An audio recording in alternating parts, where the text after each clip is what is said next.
अऊज़ु बिल्लाहि मिनश शैतानिर रजीम बिस्मिल्लाहिर रहमानिर रहीम।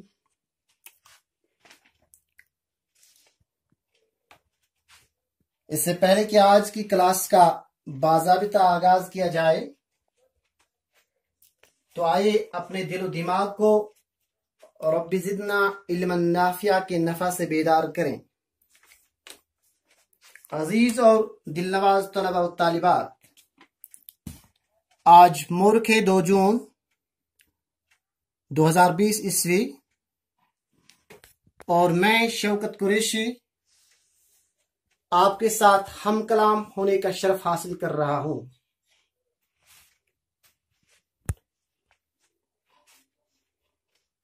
हाँ बच्चों, तो आइए इंतजार को गुलजार इल्म में बदलकर हम एक दूसरे को सलामी शौक और खुश आमदीद के तोहफों से नवाजें। जी हाँ, इसी ज़िम्न में मेरे लबों पे आपके लिए एक इस्लामी उसूल अस्सलामु अलैकुम वरहमतुल्लाहि वबरकातुहू का तोहफा सजा। उम्मीद है कि कबूल फरमाओगी। प्यारे बच्चों, साथ ही हम ये दुआ भी करें कि आज की ये क्लास हमारे लिए बाइस फहम और सुदबुद बने।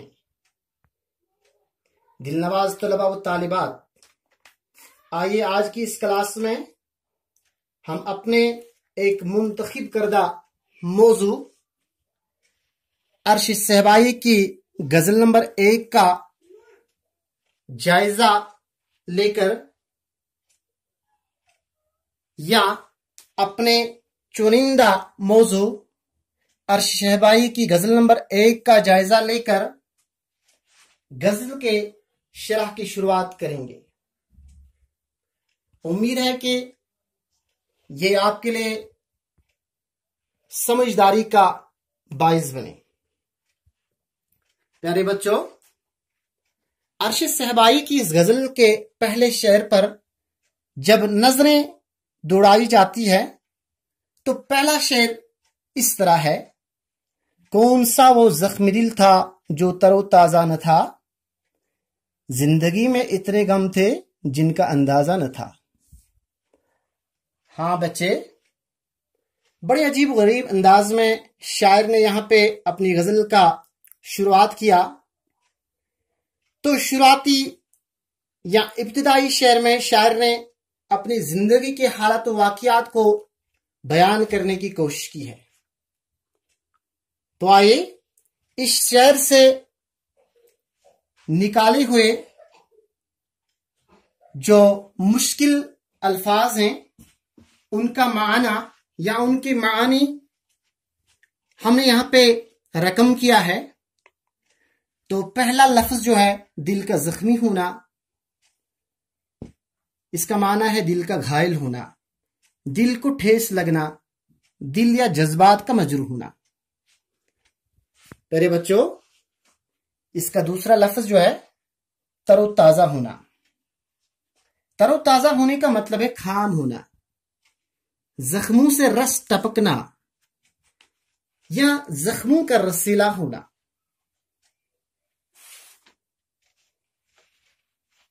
प्यारे बच्चों, इस शेर में शायर रकम तराज है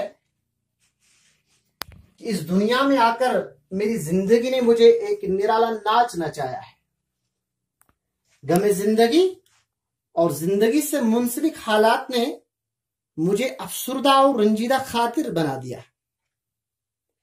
गोया कि मेरी जिंदगी गमों का घर बना, मेरी जिंदगी गमों का मुस्कन बना और इन्हीं गमों की वजह से मेरा दिल पूरी तरह से घायल यानी जख्मी हुआ। अब मैंने दिल बेचैन के जख्मों को सहलाने की कोशिश की, मैंने लाख जतन किए ये जो दिल के जख्म हैं ये भर जाएं, लेकिन हर जख्मी दिल अभी हरा रहा, हर दुख ताजा हुआ। यानी चाहते हुए भी मैं इस दुख दर्द को भुला न सका क्योंकि मेरी जिंदगी ने मुझे इतने बेशुमार गम दिए हैं इनका अंदाजा लगाना या इनको शुमार करना मेरे जहन से बाहर है। हाँ बच्चों, इसी गजल का दूसरा शेर जब हम दिमाग में भरने की कोशिश करेंगे तो गजल के दूसरे शेर का जहां तक ताल्लुक है, गजल का दूसरा शेर इस तरह है, हम निकल सकते भी थे क्यों कर हिसारे जात से, सिर्फ दीवारें ही दीवारें थी दरवाजा न था। हम निकल सकते भी थे क्यों कर हिसारे जात से, सिर्फ दीवारें ही दीवारें थी दरवाजा न था। प्यारे बच्चों, हिसारे जात से निकलने का मतलब है अपने वजूद के खोल से बाहर आना, जिंदगी की चार दीवारी से बाहर आना, बेचैन जिंदगी से फरार हासिल करना। बहुत डूबा हुआ है शायर गमों में, इसलिए चाहता है कि गमे जिंदगी से छुटकारा हासिल करें, लेकिन एक अजीब गरीब नुक्ता, एक निराला नुक्ता बयान किया है नीचे, क्यों कर शिद्दत इख्तियार की है शायर ने यहां पे कि किस तरह मैं निकल सकता हूं जबकि मेरे पास इन गमों से फरार हासिल करने का कोई सामान ही नहीं है। हाँ प्यारे तलबा व तालिबात, जहां तक इस शेर में शायर के शायराना फन का अंदाज है तो बात यूं ज़हननशीन हो जाती है कि शायर बयान करता है कि जिंदगी ने मुझे पूरी तरह से जकड़ लिया है। शायर बयान करता है कि जिंदगी ने मुझे पूरी तरह से जकड़ लिया है। जिंदगी की तलखियों और मजबूरियों ने मुझे इस तरह घेरा है कि मैं उम्र भर सितम रसीदा ही रहा हूं। इस तरह शायर उम्र भर सिर्फ अपनी हयाती मुस्तार यानी मांगी हुई जिंदगी का कैदी बनकर रहा है।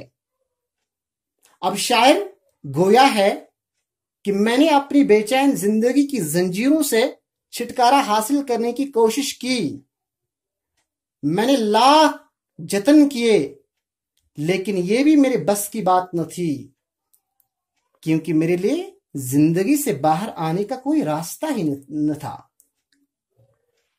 चारों तरफ से मैंने देखा, निकलने का कोई रास्ता ही न था, इसलिए मैं अपने ही वजूद में गिरफ्तार होकर बेसरो सामानी की जिंदगी गुजारता रहा। हाँ मेरे दिल के टुकड़ों, इस गजल को आगे ले जाते हुए गजल का तीसरा शेर पढ़ने की कोशिश करेंगे। गजल के तीसरे शेर को आंखों के सामने लाने से शेर इस तरह नजर आता है। बच्चे, क्या है ये तीसरा शेर अरशी सहबाई की गजल का? तो तीसरा शेर है, उसकी आंखों से नमाया थी मोहब्बत की चमक, उसकी आंखों से नमाया थी मोहब्बत की चमक, उसके चेहरे पर नई तहजीब का गाजा न था।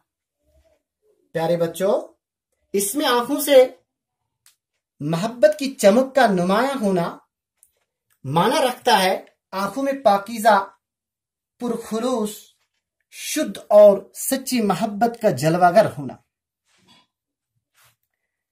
और मोहब्बत का सच्चा रंग बिखेरना। जो दूसरा लफ्ज है इसमें, वो है चेहरे पे नई तहजीब का गाजा न होना। चेहरे पे नई तहजीब का गाजा न होना, इसका माना है नए तौर तरीकों और नकलीपन से मुतासिर न होना, असली चेहरे पर नकली चेहरा न लगाना, असली चेहरे पर नकली चेहरा न लगाना, एक चेहरे पर हजार चेहरे न लगाना, फैशन का भूत सवार न होना।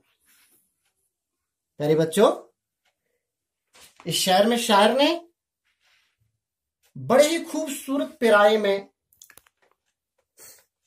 समझाने की कोशिश की है।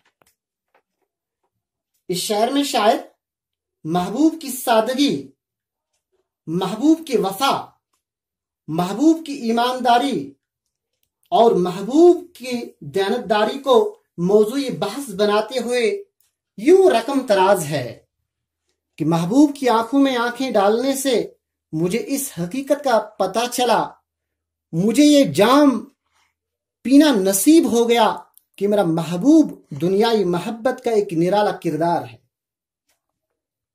क्योंकि उसकी आंखों में मेरे लिए पुरखुलूस, पाकीज़ा और सच्ची मोहब्बत सजी हुई है। उसने अपनी पलकें और अपनी आंखें मेरी मोहब्बत के लिए बिछा दी हैं। मेरा महबूब इतना मासूम और जाज़िब नजर होने के बावजूद भी बेलौस और बेदाग मोहब्बत का लाज रखना जानते हैं। शायर मजीद कहता है कि मेरा महबूब गिरगट का रंग नहीं बदलता, बल्कि वो नए रंग रूप से मुतासिर हुए बगैर ही हकीकी मोहब्बत का कदरदान है। हाँ बच्चों, अर्श सहबाई की गजल का जो चौथा और आखिरी लुब्बे लुबाब है, जो चौथा और आखिरी शेर है, वो चौथा और आखिरी शेर इस तरह है, जिसको हम सुर में पढ़ने की कोशिश करेंगे। अर्श उनकी झील सी आंखों में उसका क्या कसूर, अर्श उनकी झील सी आंखों में उसका क्या कसूर, डूबने वालों को गहराई का अंदाजा न था, अर्श उनकी झील सी आंखों में उसका क्या कसूर, डूबने वालों को गहराई का अंदाजा न था। तो प्यारे बच्चों, इस शेर के जो मुश्किल अल्फाज हैं, इसमें जो पहला लफ्ज है झील सी आंखें, मोहब्बत और वफा से भरी हुई खूबसूरत आंखें, मद भरी नैना, मद लुटाई हुई आंखें। दूसरा लफ्ज कसूर न होना, खता न होना, कोई गलती न होना। तीसरा लफ्ज गहराई का अंदाजा न होना, आशिक को इश्क के रमूज अवकाफ का पता न होना, मैदान इश्क में आशिक का नाअहल और नातजुर्बाकार होना। अजीज तलबा व तालिबात, इस शेर में शायद महबूब की रानाइयों और इसके कुदरती हुस्न पर तबसरा करते हुए यूं समझाना चाहता है कि मेरे महबूब की मद भरी नैनों को देखकर न जाने कितने ही लोग उसकी दीवाना हो गए। उसके रास्ते में लोग आ जाते थे ताकि वो मेरे महबूब की आंखों का जाम पी सकें। उसकी खूबसूरत आंखों को देखकर आशिकों का सुकून छिन गया और उनकी बेकरारी बढ़ती गई, लेकिन इसमें मेरे महबूब की आंखों का कोई कसूर नहीं था। शायर कहता है कि मैं इसमें अपने महबूब की आंखों को दोषी नहीं ठहरा सकता हूं, क्योंकि जानता हूं कि जो आंखें मेरे महबूब को इनायत हुई हैं वो एक कुदरती सरमाया और कुदरती खजाना है, तो इसलिए मैं अपने महबूब की आंखों को दोषी नहीं ठहरा सकता हूं। दरअसल यहां पे इश्क का माई नोश करने वाले आशिक ही मेरे महबूब की आंखों में छुपी हुई गहरी और पाकीज़ा मोहब्बत से नाआशिना और नाबलद थे। इसीलिए वो एक के बाद दीगरे मोहब्बत की झील में डूबते चले गए और अपनी जिंदगियां लुटाते गए। हाँ बच्चों, हम क्लास को और आगे ले जाते, लेकिन यहां पे घड़ी की टिक मेरे सामने है, तो वक्त की पुकार है। अगले शुमारे में आपके साथ फिर गुफ्तगू हो जाएगी। तब तक के लिए खुदा हाफिज। अस्सलामु अलैकुम व रहमतुल्लाहि व बरकातुहू।